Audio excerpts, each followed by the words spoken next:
The Hyundai Veloster costs a few quid less than its natural rivals, and it's got a comprehensive 5-year unlimited mileage warranty, but none of that really matters. This is a Hyundai whose appeal doesn't centre on its price point, its dependability, its sensibleness. Hyundai want you to buy this car because you really want one. So this is a new sort of Hyundai.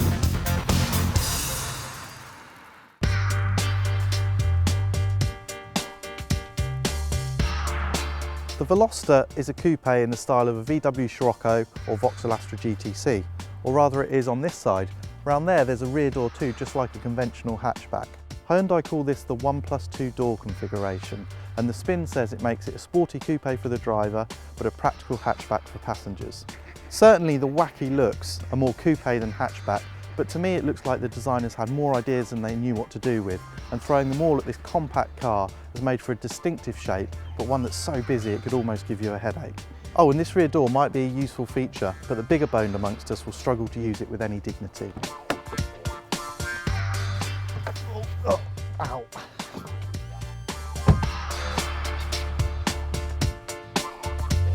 If the exterior is willfully divisive, there's nothing to quibble about in here.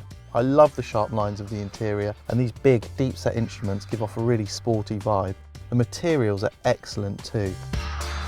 Most encouraging is that the driving position is spot on. It's amazing how often manufacturers get this wrong, and in a coupe, it's crucial. The very fact that Hyundai understand that is a really great first sign.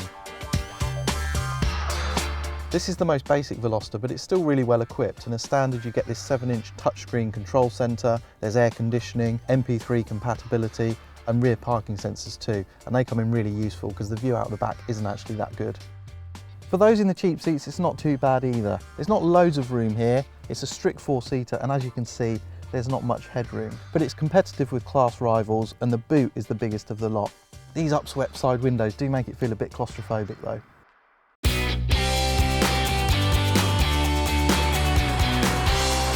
So far, so promising then, but a car like this is really defined by the way it makes you feel when you're driving it.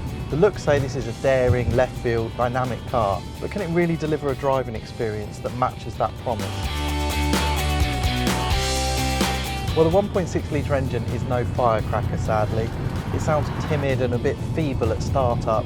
Even when you rev it, there's only just enough performance to justify its sporting pretensions.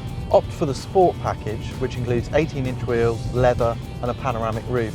Suddenly the Veloster's competing really closely on price with cars with more performance and more power. In truth, a Scirocco 1.4 TSI 160 would murder this thing in terms of performance. Sadly, the chassis doesn't quite make up for that anemic engine. It feels light and agile, but try and push it a bit harder, and instead of being that sporty coupe you want it to be, it reverts more to the sort of practical hatchback feel. The steering's a bit too light, the body control isn't quite as good as it should be when you start to drive the car a bit harder in corners. Somehow it just doesn't feel as precise and as agile as you hope a sports coupe should be. The performance itself is respectable rather than earth-shattering, to be honest. 0 to 60 is about 9.7 seconds and it does 125 all out. Of course, ultimate performance isn't massively important, but you want to get an impression that you're in a sports car, and in this, sadly, at the moment, just not quick enough. In the final reckoning, the Veloster is a solid but slightly tepid coupe. It's not quick enough or engaging enough to shoulder aside rivals like the Scirocco or the recent Mini Coupe. Having said that, I'm sure there'll be loads of people who love the way it looks and buy into the weird door system. I just hope the upcoming Veloster Turbo with over 200 horsepower is as daring to drive as it is to look at.